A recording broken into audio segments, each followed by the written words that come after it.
Panginoon sa mga dapat po nating matutunan. And actually, ito po ay may bahagi din po sa pananalangin sapagkat ang bahaging ito ay makikbasa natin doon na binanggit din ng Panginoon na kung kayo'y mananalangin ay ganito ang inyong gawin at kung kayo ay So merong tatlong ano tawag dito, instruction ang Panginoon. Una, instruction about giving. Ano ba yung dapat? Pangalawa, instruction about prayer na nandito sa passage. At pangatlo, instruction about fasting. Lahat ng ito ay religious activity. Tama. Mga gawaing relihiyoso o na gawaing ng pangrelihiyon, pero mayroong pong pagtatagubilin ang Panginoon bago niya sabihin ng mga instruction na ito. At pinangamatan ko ang sermon na to na in my secret room. Sino rito ang may sikreto? Wow, wala talaga kayong sikreto? Wala? Meron? Lahat tayo mayroong sikreto. Yung sikreto na yun, kaya sikreto yun, tayo lang nakakaalam nun. Hindi alam kahit yung ating kaibigan, hindi alam. Kahit minsan membro ng family natin, hindi alam nila eh. So, sabi ng Panginoon, dito po sa passage na to, ito muna bago ko basahin yung passage. Bakit ba nga ang tao ay gumagawa ng isang bagay na gusto niyang gawin? Ano ba ang rason na gumagawa ka ng isang bagay? So, nag-search ako, tinignan ko sa Psychology 101. Ang dami, hindi ko na inano kasi meron pang motive and emotions, merong cognitive, etc., etc. Sabi ko parang hindi na kailangang explain. Ito lang yung isa sa yung mga nakita. Yan, bakit gumagawa ang isang tao? Because of social approval. Para i-approve ng mga tao yung yung pagkatao niya, no? Para magkaroon ng sabihin nating pag-recognize, no, appreciation. Personal approval para patunayan ang sarili sa mga tao. Kasi hindi niya nakikita ang sarili niyang karapat-dapat kaya kailangan niya i-prove. No, gagawin niyang isang bagay to prove himself para mag-approve ang pagtanggap sa sarili. At self-concept, pagtingin at pagkakaintindi sa sarili niya. Ano pa? Need for acceptance. Yan, no? That motivates a person to do something. Tiningnan ko din po sa pag-aaral ng psychology, ito po yung mga suggested na reason bakit gumagawa ang isang tao. Need to achieve for achievements. Maraming tao talaga na achievers. Marami nang narating pero gusto pang may marating. Yan, mga ganon, gusto pang ma-achieve. Pero yung pag tinignan mo yung mga plaque at certificate naka-display, what else? Wala lang, naka-display lang. And belief of something. Nakaka-apekto rin ang ginagawa natin sa paniniwala natin sa isang bagay. May ginagawa tayo sa isang bagay sapagkat yun ang pinaniniwalaan natin. Na minsan, akala natin tama, pero mali pala. That's why Jesus said,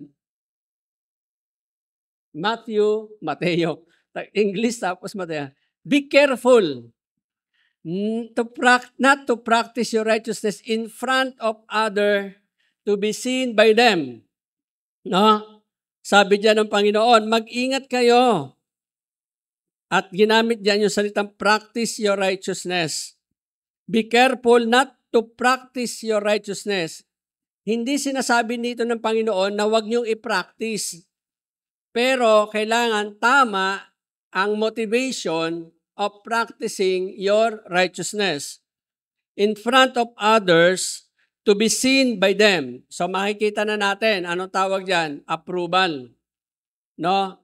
Approval po ng tao ang hinahanap doon sa pagpapakita ng kanyang righteousness. If you do, you will have no reward from your Father in heaven. Pag ganun daw ang ginagawa natin, na ang pinapakita nating righteousness ay pinapakita lang natin sa tao para i-approve nila tayo, para parangalan niya tayo, para palakpakan tayo, i-appreciate tayo, sabi niya, walang reward from Father.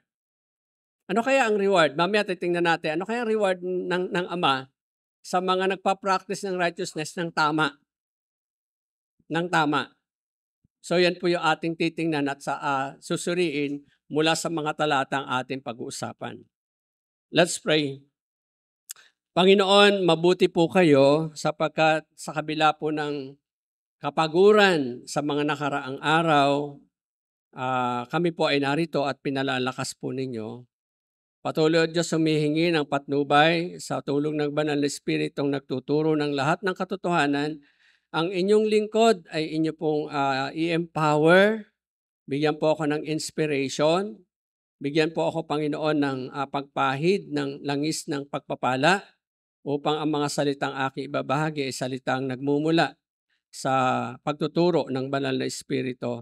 At ituro nyo sa amin ito na meron po kaming kapakumbabaan, ng aming puso ay handang tumalima, ang aming isip ay handang tanggapin ang mga katotohanan na parang isang matabang lupa na matataniman ng iyong salita na magbubunga ng sagana. Sapagkat ang layunin po nyo sa amin kung bakit po kami ay nagkakaroon ng pagkakataong makinig ng iyong mga salita ay upang lumalim ang pagkakilala namin sa iyo at kami naman ay magbunga ng sagana sa pamagitan ng pananampalataya.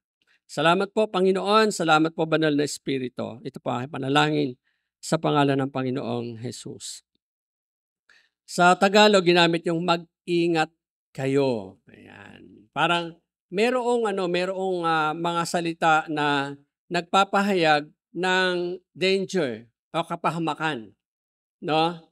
Kasi pag sinabi mag-ingat, be careful, ibig sabihin kailangan suriin nating mabuti, no? Maging maingat, alaming mabuti. Pag nagbigay ang Panginoon ng ganitong mga pangungusap, dapat pag-isipan nating mabuti sapagkat ito ay may malalim na pagpapakahulugan mula sa Kanya. Sabi diyan, not to practice your righteousness. At inisa-isa niya ang mga practice of righteousness na binanggit diyan. Sabi niya, so when you give to the needy, kapag magbibigay ka daw sa nangangailangan, siguro naman tayo ay mapagbigay din ano? Hindi naman siguro tayo madamot. Hello? Nagbibigay ba tayo? So kapag daw tayo magbibigay, sabi ng Panginoon, when you give to the needy, ang sabi niya, do not announce it with the trumpets at the hypocrites as the hypocrites do. Siguro hindi naman natin ginagawa yon. Magpapatunog tayo ng trumpeta. Ang ano lang diyan ay parang paglalarawan na pinag-iingay niya ang kanyang ginagawang tulong. Tama-tama, bukas ay election. Alam na natin yon, no? Pagka nagpagawa ng kalsada, mas malaki pa ang pangalan niya doon sa kalsadang ginagawa. Tapos di naman niya pondo ng gobyerno. Sana ang ilagay, pondo ng gobyerno ito, tapos lagyan niya lang ng maliit na picture niya. Mas maganda sana yon, di ba? So ganan, sabi niya, wag niyo silang tutularan. Sabi nila, kasi sila ay mga hypocrites. Pakitang tao. Ang salitang hypocritus, ang ibig sabihin po niya, dalawa ang mukha. Siguro nakakapanood kayo ng mga, mga play. Naglalagay ng mukha dito, meron dito. Yan. Ganyan daw yun. Hindi mo ma-determine kung sino ang kaharap mo, kung ano ang itsura ng taong kaharap mo. So, wag daw tularan. Sabi niya, ginagawa nila sa mga sinagoga, sa mga streets, para sila ay parangalan ng tao. So, meron po silang hinahanap na social approval. Pag nagbibigay, para i-approve ng mata, oy, napakabait naman niya, napakamatulungin naman niya. No? Yun po, pag naririnig na natin yun, pumipitik na yung tenga natin, di ba? Para ang puso natin ay galak na galak. Pero nawawalan ka na pala ng reward from the Father. Kasi natatanggap mo na ang reward ng tao. Tandaan ninyo, ang reward ng tao temporary. Pag nawala ka na, kalimutan ka na din niya. Makagawa ka ng isang maliit na bagay na mali, lahat ng ginawa mong mabuti, burado na. So, kawawa, wala, sayang yung reward na bibigay ng tao. Kasi ang approval ng tao, ang social approval, nawawala din yan. Nagkakalimutan. Sa mga bagay na nagagawa natin, nalilimutan din tayo. Di ba? Yung mga magagaling natin, mga heroes, pag hindi mo na binanggit ang pangalan nila, hindi na maaalala. Di ba? Pero pag may ginawa ka para sa Panginoon, eternal yon. Kasi si Lord yung magpapaalala palagi.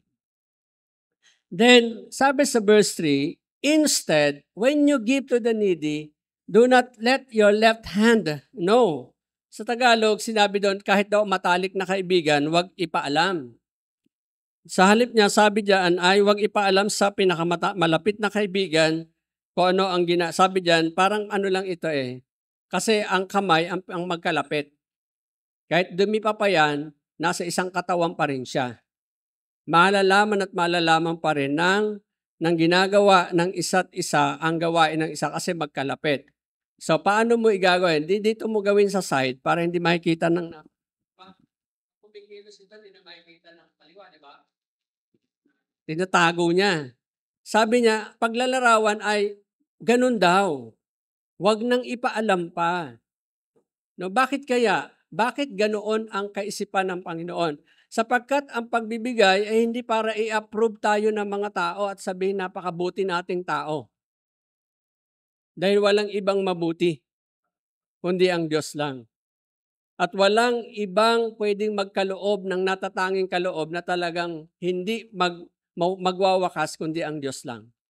Lahat na ibibigay natin, mawawala. Lahat na ibibigay natin, pagkaloob natin, lilipas.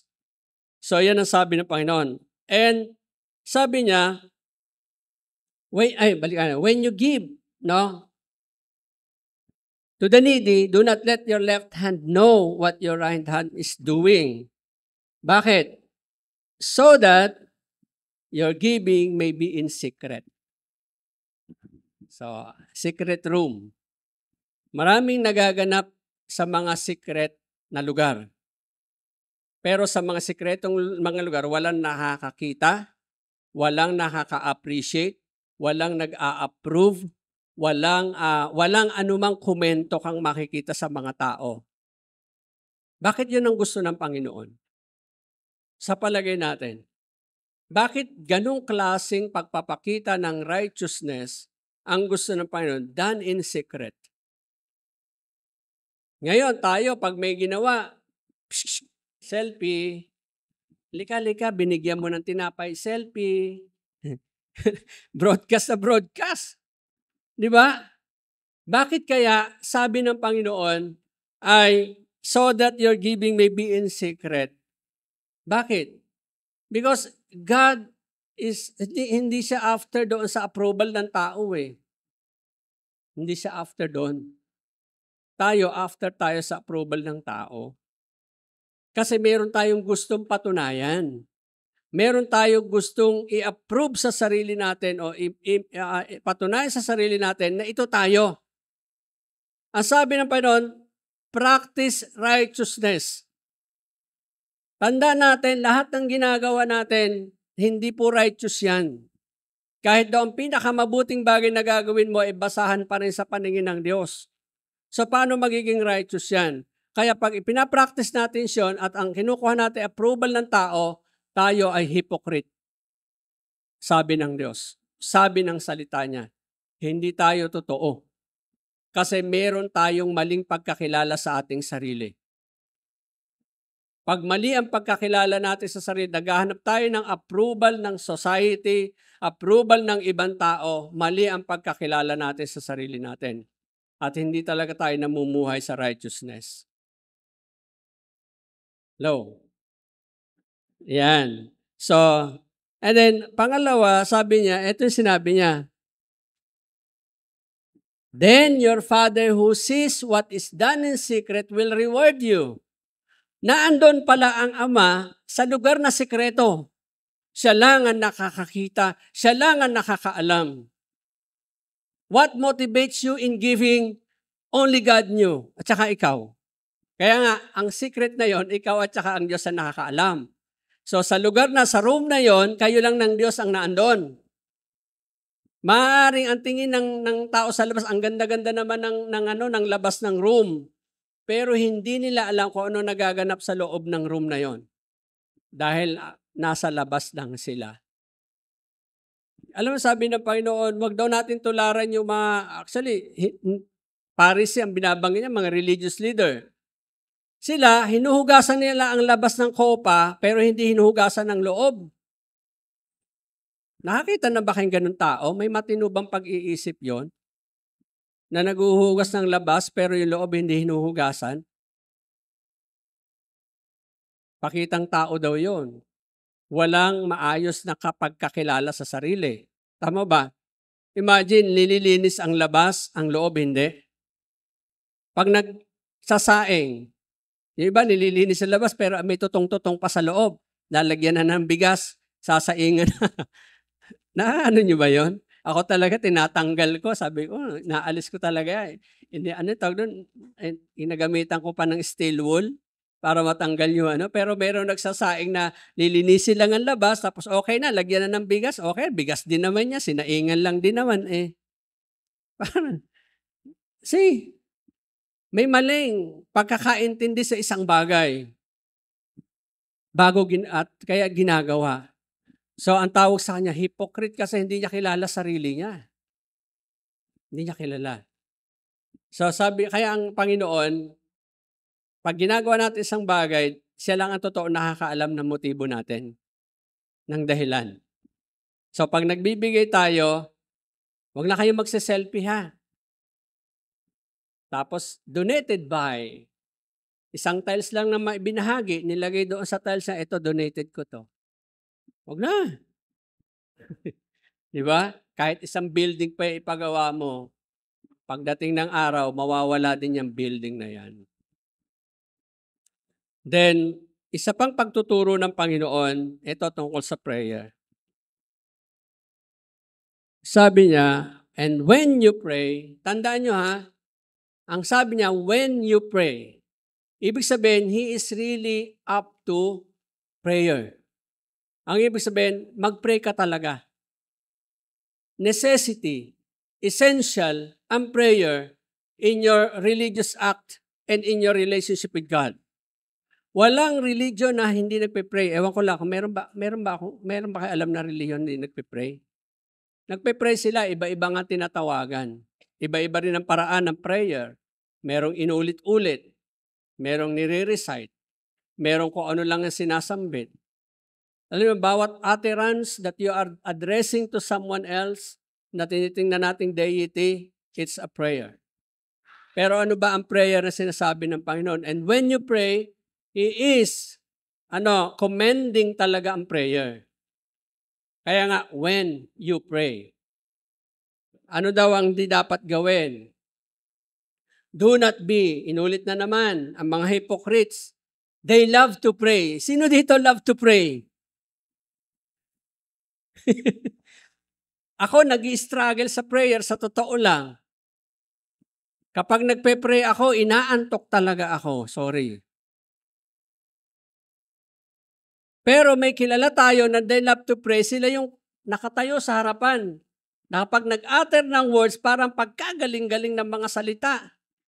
Pero ewan ko lang sa secret ko anong klaseng prayer na sinasabi niya. Di ba?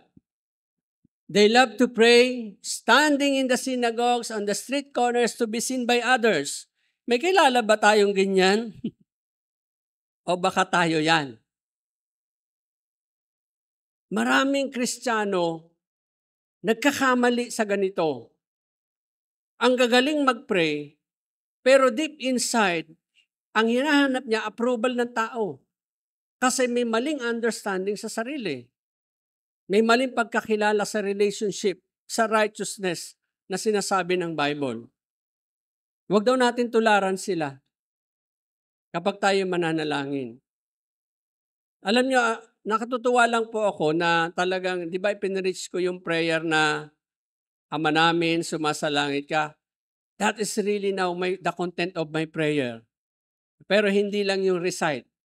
Pag sinabi ko, Ama namin, pumapasok na yung mga katangian ng Diyos, nire-reveal na sa akin yung katangian ng Panginoon in my prayer. and hindi ako inaantok mag-pray. Ewan ko.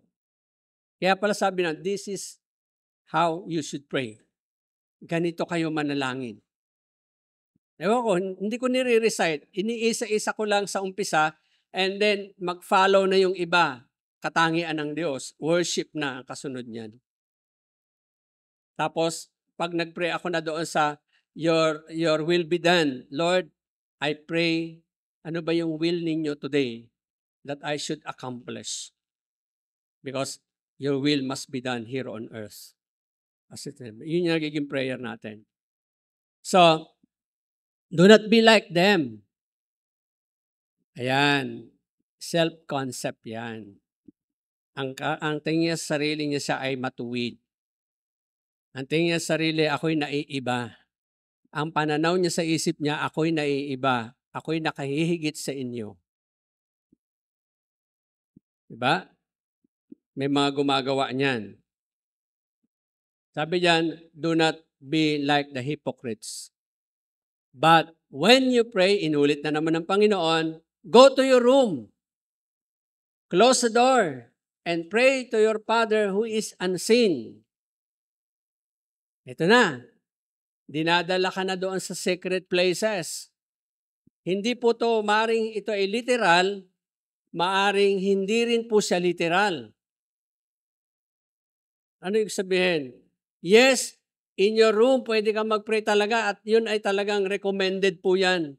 Paano kung ang bahay nyo walang room? Studio type. Andyan ang kainan, andyan ang sala, andito ang CR, andyan ang tulugan. Di walang room. Remember, there is room in your heart that you need to enter with the presence of God. Bakit ganon? Bakit sabi diyan, go into your room, close the door? Siyempre, ang unang-unang papasok sa isip natin, walang abala. Walang mang-aabala sa'yo. So, pwede naman, lagyan mo doon sa pinto nyo, do not disturb. No? Pero wala tayong nilagay. Minsan, andyan na si Lazada. Tao po, nagpe-pray ka. O kaya tutunog si cellphone. Biglang magkakaroon notification. Titigil ka. Yun ang ibig sabihin, go to your room. Set aside muna yung mga distractions. Because you are praying. Kaya mo magtawag si Lazada, di bumalik ka na lang mamaya. Hindi pa ako tapos mag-pray. Nakuha niyo ba ibig sabihin? Bakit nire-recommend ng Panginoon sa prayer na to na pumunta? Kasi ang unang sinabi niya, tumatayo sa pintuan, nasa mga sinagoga, approval na again, it is man's approval.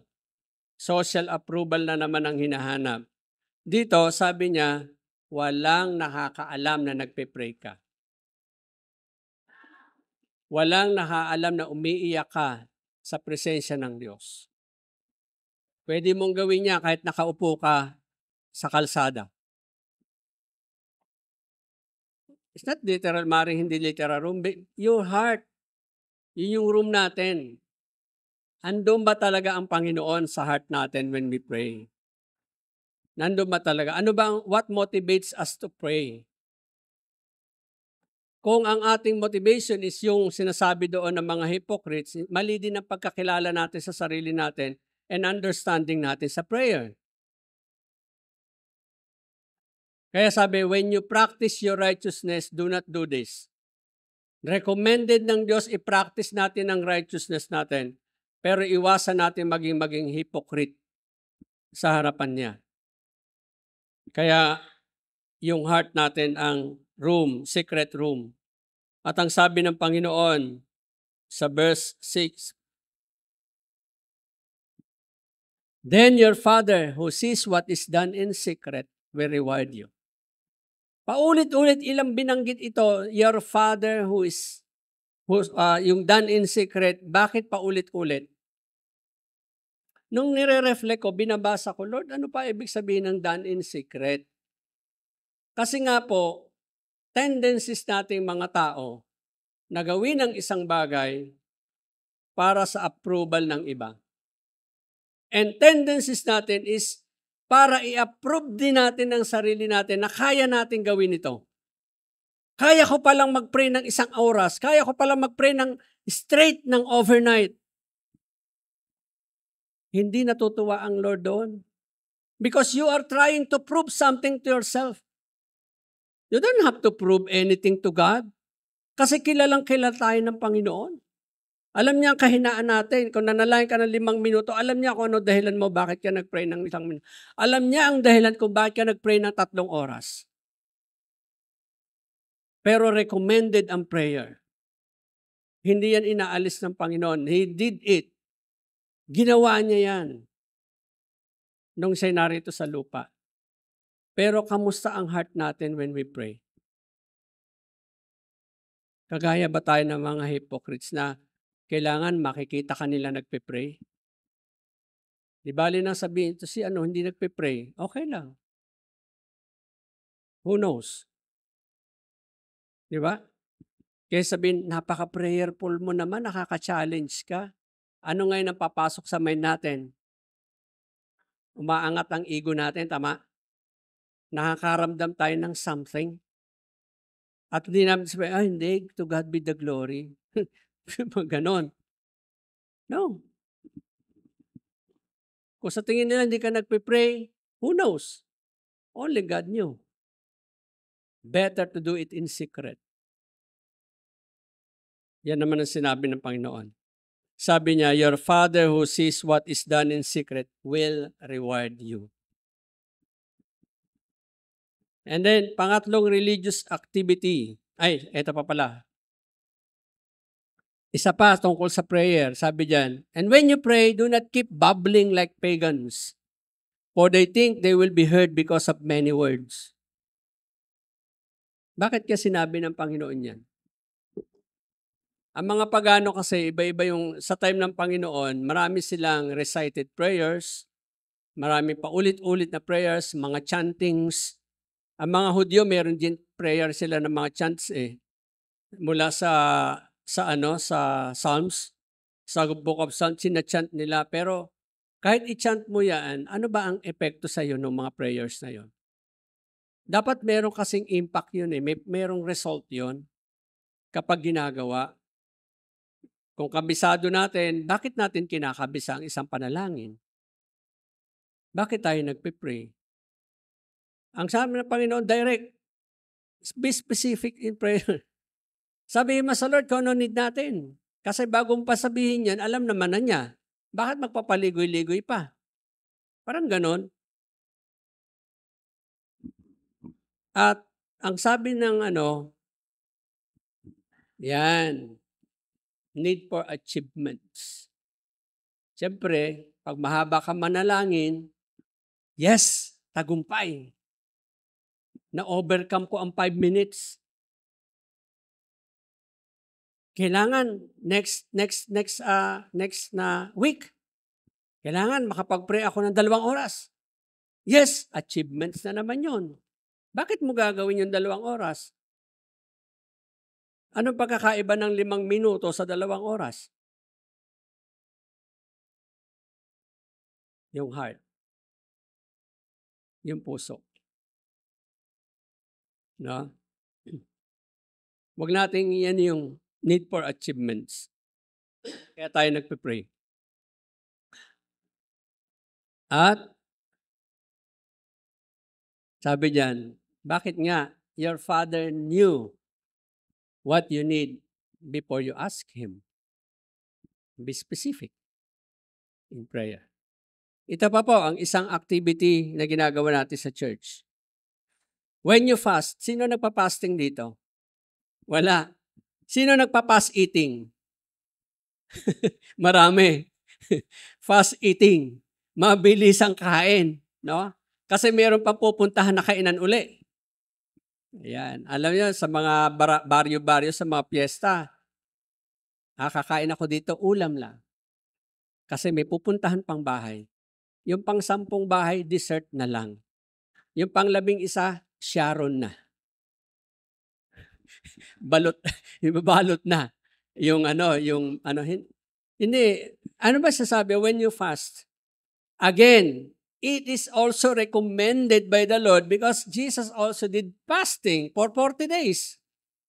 Bakit niya nire-recommend? Merong siyang benefits. Hindi nga lang natin masyado pinapractice. Malaki ang benepisyo ng fasting. Lalo na kung meron ka talagang ipiplease sa Panginoon. Meron kang hihingin talaga sa Lord. Sabi ng Panginoon, pagka magpapalas ng demonyo, hindi yan magagawa ng without prayer and fasting. So, it is recommended by the Lord, pero hindi natin masyado pinapractice ito. Kasi nga, masarap kumain. Di ba? At saka nakakatukso. Alam niyo po ba, share ko lang, no ako ay nagpa-practice ng fasting nung binata pa ako. Hindi ko sinasabi yon. Walang nakakaalam. Ito namang mga ka-churchmate ko, nakasama ko mga kabata, doon naman maglilibre ng burger. Hindi mo maranasang maglibre ng burger. Pero bakit kung kayong kalaka nagpa-fasting, magyayaya, alika, mag-burger tayo. Yung buy one, take one.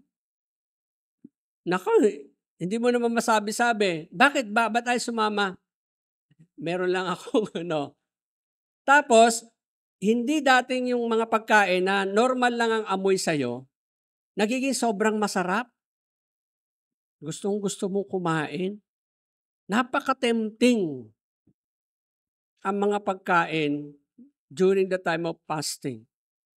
Bakit? Yun talaga struggle noon. Pero pag na-overcome mo na yon 3 days, na-overcome ko po minsan ng 3 days, pero hindi ko pa naulit-uli. Iba yung nagiging impact. Siyempre, physically, nakakatulong sa health natin. Pero ano yung reason? Bakit ka magpa-fast? Ang ginagawa ng mga hypocrite ito, do not look somber. Yung mukhang kaawa-awa. Hindi na nagsusuklay. Yan. For they disfigure their faces mo lang. Yung parang habag-habag ang itsura. Naglalagay pa nga ng itim dito para halatang hindi sila kumakain ng ilang araw.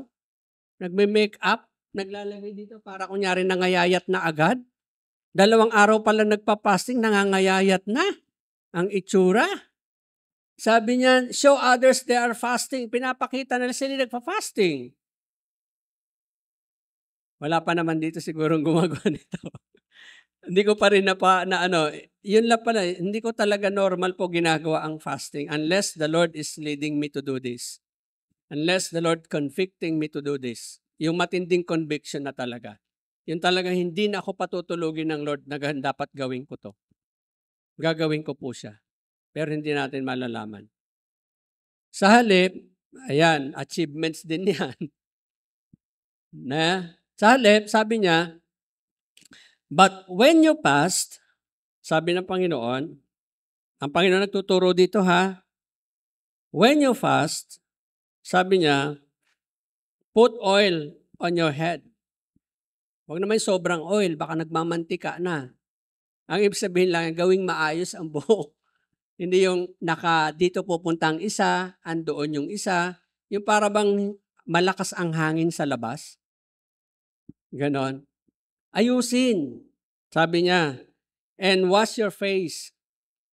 Yung hindi halata na ikaw ay nag-fasting. Kasi yung pananamit, yung itsura ay walang pagbabago. Bakit? Sabi ng Panginoon, again, and your Father who sees what is done in secret will reward you. Ano ba yung reward na binabanggit ng Panginoon? Paulit-ulit niyang binanggit yun ng Panginoon. Will reward you. Done in secret. Bakit secret? Di ba pwede ipaalam? Pag nagbigay ka, sabi, wag mo ipaalam sa kaliwang kamay, yung ginawa ni Kanan. Yung ginawa ni Kanan sa kaliwa. O kung sa Tagalog ay matalik na kaibigan, wag na ipaalam. Bakit? Bakit kailangan gawin na sikreto ang pagbibigay? Bakit kailangan gawin sikreto ang pananalangin at papasok ka sa room at ikaw sasara mo at doon ka mananalangin? Bakit kailangan ng sikreto ang pagfast? Ang sabi diyan, and your Father who sees what is done in secret will reward you. Yun yung reason kung bakit kailangan ng secret. Your Father who sees in secret. Kasi sa Diyos, walang maitatago. Walang sikreto sa Panginoon. Lahat ng ginagawa natin lantad. Psalms 139, ang sabi doon, kahit magtago ako sa pinakapusikit na kadiliman ng gabi, ay para ring araw sa harapan ng Diyos. So ngayon, alam na alam ng Diyos ang motibo ng puso natin. Bakit natin ginagawa? Kapag tayo ay kumikilos sa liwanag, nagiging maingat tayong kumilos. Kasi nakikita na natin ang ginagalawan natin. Anong ibig sabihin noon? Kapag tayo ay gumagawa ng mga practicing righteousness na nasa liwanag, hindi approval ng tao ang hinahanap natin. Ano ba yung reward na sinasabi ng Panginoon? Binasa ko ng binasa ng paulit-ulit ito. Wala naman ako nakita doon na bibigyan ka ng medal, lalagyan ka ng korona, hahaba buhay mo, paparangalan ka ng mga tao. Walang nakalagay. Sabi ko, Lord, ano po ba yung reward na paulit-ulit na binanggit po dito na what is done in secret, your Father sees what is done, will reward you. 3 beses yung binanggit. In giving, in prayer, in fasting. So, kanina, nung pinag-aaralan ko po ito, ay parang, ano ba yon? So, siyempre, ang una kong tinanong, ito, what was there inside your secret room? Ano ba yung nasa secret room ko? Kasi doon nakalagay yung sagot. Tama. What was your secret room? In your prayer, in your giving, in your fasting kung ginagawa natin. Ano ba yon? No? What was there inside your secret room? Ikaw lang nakakaalam niyan. At ang Diyos. Walang ibang taong nakakaalam niyan, kundi ikaw lang, tayo lang, ang sarili ko lang, at ang Diyos, kung bakit ko siya ginagawa. Bakit ako nagpe-prepare ng sermon? Nasa secret room ako ng secret room ko. Bakit ako nagtuturo? Bakit ako nagtuturo sa seminary? Nasa secret room ako. Pwede sabihin ng mga tao, oh, pastor, ganyan. No. Yun lang ang nakikita nila. Pero ako ay nakikita ng Diyos kung anong ginagawa ko. So lahat po tayo ay meron kanya-kanyang secret room.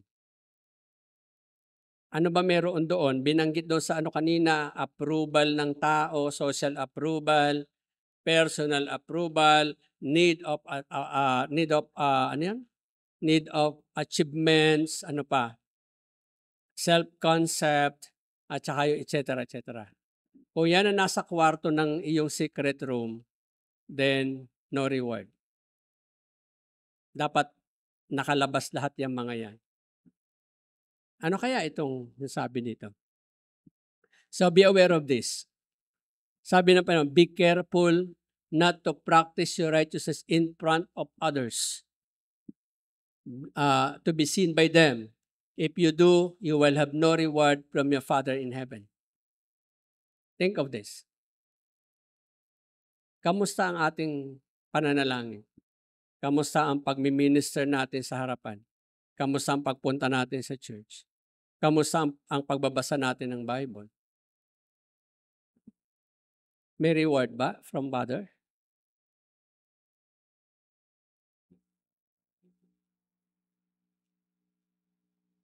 Ito, always remember that our righteousness is Christ. Yan yung nasa secret room. Ang righteousness natin ay si Kristo, not the righteous of that what we come by doing our religious actions. Hindi tayo nagiging matuwid dahil sa ginagawa natin mga religious actions. we are made righteous in Christ Jesus so that we might live uprightly. Remember this. Think about this. Si Christ ang nasa secret room na yan. Yung righteousness ni Christ ang sumasa atin. Kaya ang sabi diyan, we are made righteous in Christ Jesus so that we might live uprightly. Na kapag si Kristo yung nag-ahari, dapat lang tayong mamuhay ng may katuwiran at hindi hinihingi ang parangal ng tao para sabihin tayo matuwid sapagkat ginagawa natin ito dahil tayo pinaging matuwid na ni Kristo.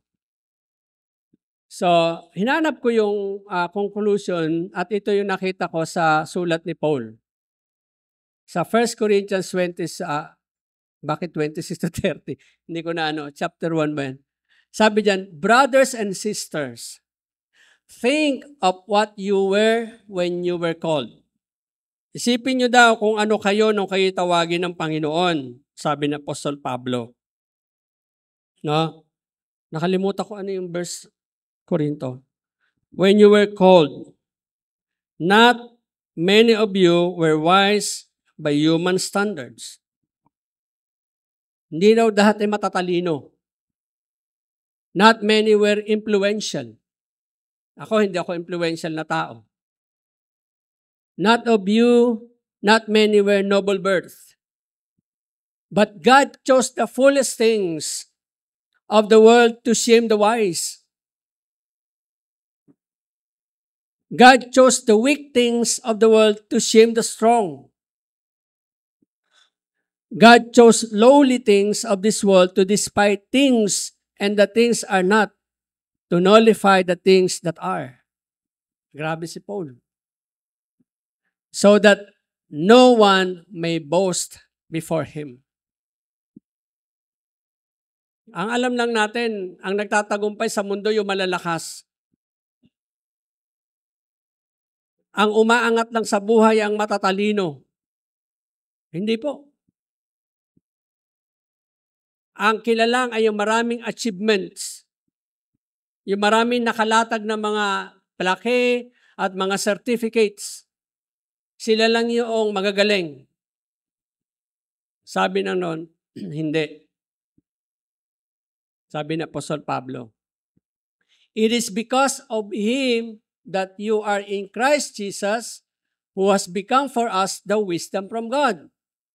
And that is our righteousness, holiness, and redemption. Therefore, it is written, let the one who boast in the Lord. Yan yung conclusion nung sinasabi ng Panginoon na practice your righteousness at the right way. Not in the wrong way. No, wala tayong pwede ipagmalaki kundi si Jesus lang sa buhay natin. Wala tayong pwedeng ipagyabang kundi ang ginagawa ng Diyos sa buhay natin. Hindi ang mga ginagawa natin. Wala tayong pwedeng dalahin sa langit na hindi ipagkakaloob ng Diyos sa atin. Lahat ng madadala natin sa langit nanggagaling sa Panginoon. Kaya nga, kamusta ang ating secret room? Ano-ano ang mga nakalagay dyan? No? At ito naman yung implication ng Biblia. You are the light of the world. A town built on a hill cannot be hidden. Neither do people light a lamp and put it under a bowl. Instead, they put it on its stand, and it gives light to everyone in the house.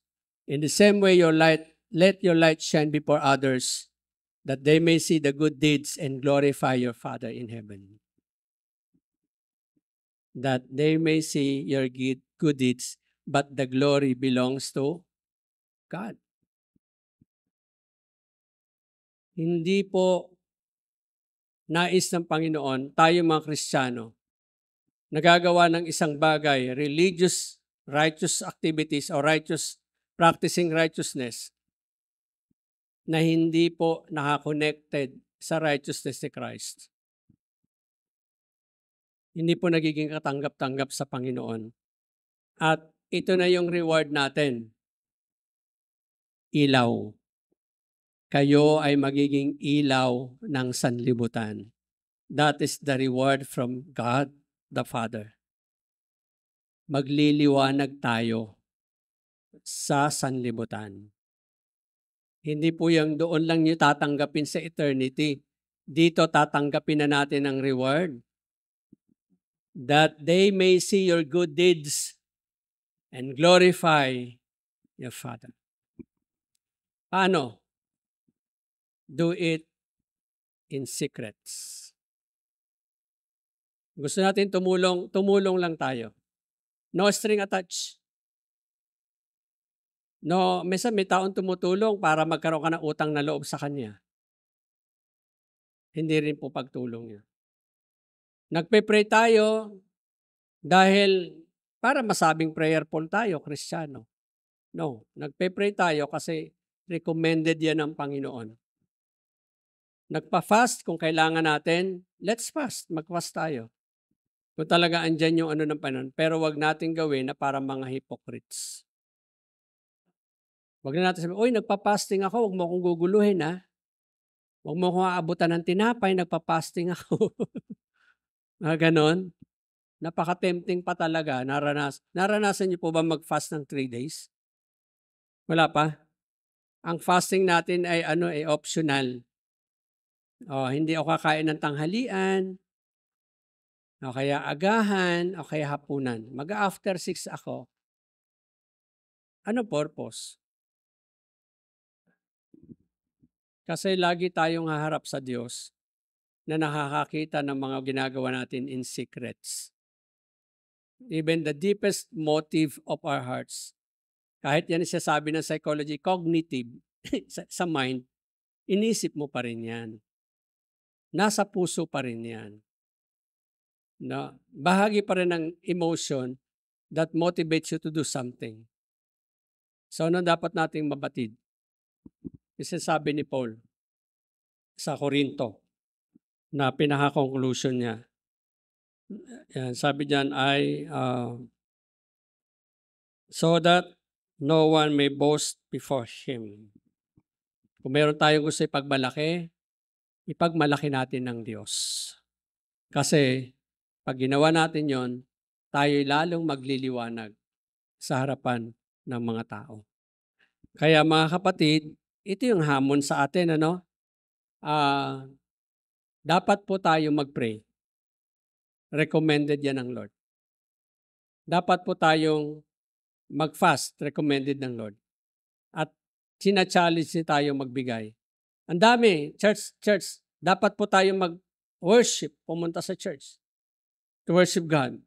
To join fellow believers in worshiping God. Pero what is the reason of coming to the church? We are called to minister, to do the ministry. Pero bakit bakit mo ginagawa yung ministry? Dito ko tapos, experience ko po before, nung bata-bata pa ako Christians, talagang pinapagalitan ko po yung mga pastor pala, mga, hindi yung bata-bata, yung medyo matang. Pinapagalitan ko, sorry, sa mga music team. Kasi na-experience ko po, pagkatapos sila tumugtog, mag-aalisan. Pupunta sa likod, nagkukwentuhan. Habang ako nagpipreach. Aba, ano bang ginagawa nyo? Bakit ba kayo tumutugtog? Performance? Para magpakitang gilas? Huwag na kayo tumugtog. Sabi ko talaga, pinagalitan ko. Sabi kung hindi malinaw sa inyo ang ginagawa nyo para sa Panginoon, huwag nyong gawin. Kasi mali ang kaisipan, mali ang pagkakaintindi. Pero kapag pinaunawa sa iyo ng Panginoon, gawin mo. Sapagkat may reward ang Diyos para sa iyo. Amen? Gawin natin. Kasi pinapaunawa ng Diyos sa atin. At yan ay pagkatawag ng Diyos sa atin. Kaya kahit anong gagawin natin sa church o anumang religious activity sa tingin natin, act of righteousness, practice of righteousness, whatsoever it is, it must be clear.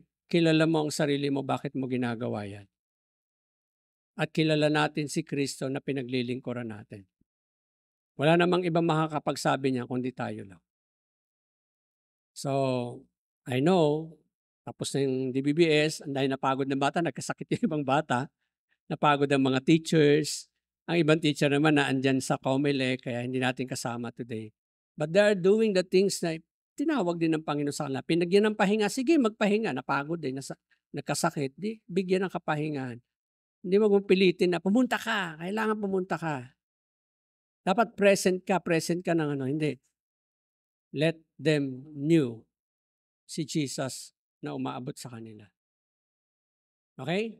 So yan po. Let us pray. Panginoon, nagpapasalamat